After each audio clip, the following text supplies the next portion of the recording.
બોડેલીમાં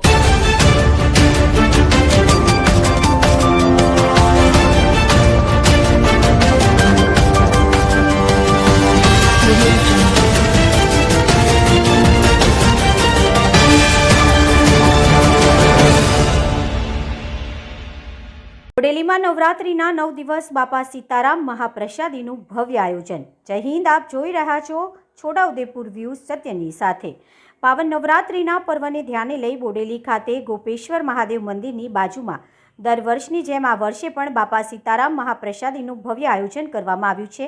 આ પ્રસંગે ભક્તિ અને સેવા બંનેનું અનોખું મેળાપ જોવા મળ્યો। પાવાગઢ દર્શન માટે મધ્યપ્રદેશ, મહારાષ્ટ્ર અને ગુજરાતથી મોટી સંખ્યામાં યાત્રાળુઓ આ સમયગાળા દરમિયાન બોડેલીથી પસાર થાય છે। તેમને આરામ, ભોજન અને મફતમાં મહાપ્રસાદીનો લાભ મળે તે માટે પ્રસાદીની વ્યવસ્થા કરવામાં આવી છે। દરરોજ હજારો ભક્તો પ્રસાદી લેતા જોવા મળ્યા। સ્થળ ઉપર મેડિકલ ચેકઅપ કેમ્પ પણ મૂકવામાં આવ્યા છે, જેમાં બ્લડ પ્રેશર, સુગર અને સામાન્ય તબીબી ચકાસણી જેવી સેવાઓ મફતમાં મળી રહે છે।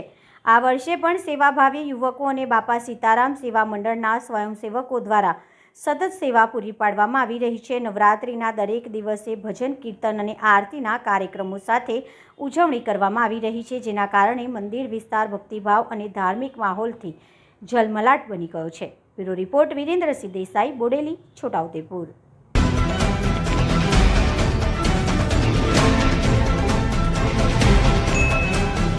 અમે કમાડથી પાવાગઢ દર્શન કરવા પગપાળા આવ્યા છે। અત્યારે અમે બોડેલી છે અહીંયા પ્રસાદ લેવા। બાપા સીતારામ છે અહીંયા દર વર્ષે અહીંયા પ્રસાદ લઈએ છે, પછી અહીંથી નીકળીએ છે। અને સુવિધા સારી છે, અહીંની બધી રીતે ફેસિલિટી સારી છે। મારું નામ છે જિગ્નેશ। બાપા સીતારામ કી જય। બાપા સીતારામ ને જય। જય માતાજી।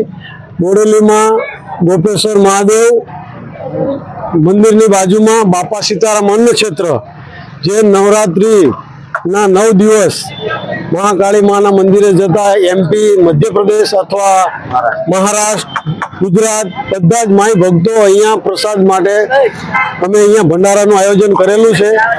દિવસના 5 થી 6 હજાર 7 હજાર માણસો અહીંયા મહાપ્રસાદીનો લાભ લે છે અને મેડિકલ ચેકઅપ પણ સુવિધા ઉપલબ્ધ છે।